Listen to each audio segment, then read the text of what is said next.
In part 2 of our Talking Edge with Digi CEO Albern Murty, we talk about the aim of going digital and what this actually means for both customers and its shareholders, as well as whether he's thinking of swapping yellow for green.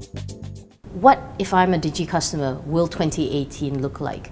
Is it just more data, cheaper packages, which way to split? I mean, why would they want... make a case for why I want to stay a Digi customer in 2018. Yeah, a couple of things, right? I think one is the network by itself. So if you break it up into a couple of parts, there's always a network element to it. Customers always want to have network coverage, good experience, consistent speeds. So you have the network element part of it. I talked about that. The other part of it is the customer experience itself. 16, 17 have also been building blocks for us in terms of transforming and innovating our customer service levels and customer experience. The way we touch our customers, the way we talk to our customers, that's also been a plan and change. I'll come on that a little bit more on how we digitize those services and those parts of the business. The other part of it is how do we actually grow along with our customers? And customer trends are moving. Okay. Subscription, for example, is an important area where customers want to subscribe for services, not worry about what they use it for. When we tell them when they need to top up, when they are running out of quota, borderless experience. When I roam, why should roaming be as complicated as it is? So those are areas where we're going to continue to innovate and take new positions for our customers. You can confuse innovation with buzzword because some people just like to toss around buzzword and say it's digitization but don't really explain what it is. But can you offer your insight, as you are in a digital business, onto how digitization will offset declines in the more traditional stuff? Digitalization and data are two separate things. I think data growth and monetization of data growth will sort of compensate the areas that you're losing on traditional services like voice and SMS and everything else that you mentioned. Digitization for me is slightly different. Digitization for me is really when you start to move the way we do core business today into serving our customers much quicker, much faster and more efficiently. So I'll give you an example. So let's say the My Digi app that we've launched now, which has about 2.3 million customers using it, right? The intention of the app is not just to launch an app. The intention of the app is to really transform the way customers now have more control of what they do when they buy something, when they're going to finish something, and then when they need to top up, reload, or when they need to monitor their accounts. Traditionally, how this was done is they had to call a contact center or they had to walk into a retail store. Now, automatically, I would be able to have that control within my phone.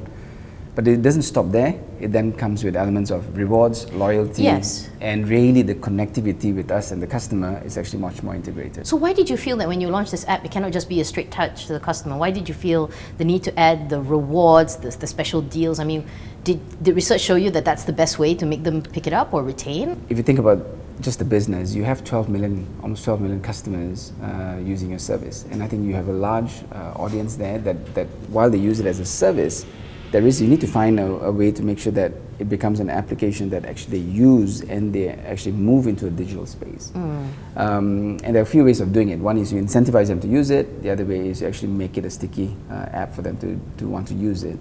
While they serve, they buy, they transact our services, there's also an opportunity now to open up to other digital partners in terms of providing benefits for our customers in terms of rewards, for example. But I think it's going to be an interesting space, and I think we're going to have a lot of new innovations in those areas. Ever worried too many steps outside a box that shouldn't, are you worried you're taking too many steps too far from what the core business should be? No, I think there's two ways of looking at the core business. What is our core business? Our core business is a couple of things. One is provide connectivity and really good experience while providing the connectivity. The other one is you have a base of customers that, whether with or without you, they're going to move into these trends. And they want much more control in their ability to use their services, and that will continue with or without you. And I think that the decision that we have taken is that part of that digital journey is to look at opportunities that we have within core parts of the business, digitize that, but also in new verticals, particularly in this instance, in fintech, for example. We have another one which is in connected vehicles. The core part of it is it's still leveraging connectivity. It's still leveraging the interaction that we have with our customers. We know our customers. And in VCAS, for example, it's really moving from connectivity to transaction-based. And the information, the analytics that you will get from these transactions is valuable to your business, to your core parts of your business. Yeah, but when does the monetization of something like that happen? Yeah, but the monetization happens in two ways. One, you need to believe that some of these services and these bets that you take actually opens doors to new business opportunities. All right. That will drive core business. So remember, just when I started off, I talked about postpaid and the data growth. SME, enterprise business, we've always been traditionally strong in the SME market, but there's a lot of SME businesses that haven't gone onto this data digital journey. And we believe that we can be one of those companies that actually, and brands that actually opens up these opportunities for these customers. Vcash, for example, opens a lot of doors for merchants, and we build new partners and new opportunities. It also brings a new way of transacting. So who's our competition in Vcash? It's cash, right? But that's, we don't look at it as that's going to be our core business. That's going to be a complementary service and an opportunity for us to explore outside the box. And it's important to explore outside the box. Otherwise, someone else is going to do it. And I think we just need to understand. We've made a couple of reviews. You know that we launched DGX in 16. And I think DGX started looking at different areas. We've now narrowed down our focus to these 3 areas, and one of them is Vcash. 2017 was the year of this massive data breach. It made a lot of headlines. You know, it's hard not to be worried. You guys came up with something, you know, but of course the investigation is now ongoing. When you see something like that as the CEO of a digital company, I mean, do you sort of like slap your head and go, oh no, this is the worst nightmare, because trust is so fragile? No, I think we took it extremely seriously. Should be. Yeah, I think that this in this age where you're going digital, you need to make sure that this is an area that you actually are fully aware of, and there's ownership within the company. So I think when you talk about customers and customers' information and how we protect customers' information, we made it quite clear, and we spoke to our own existing customers in terms of how they should protect themselves and look after themselves. Advocacy is definitely one of it. Education is definitely one of it in terms of what customers should and should not do when it comes to their own data privacy and things. Investments, we're making significant investments in security. Can you talk a little bit about that? Because I think that is going to be the biggest worry of your data being bought and sold on some place like Laoyat, I mean, of all places. No, so I think there's 2 parts. One is, I think when you look at security and how we actually protect customers' information, I think there's many ways of doing that. But I think here we leverage what Telenor is also doing from a global perspective, and cybersecurity is not something new. We've all worked on that.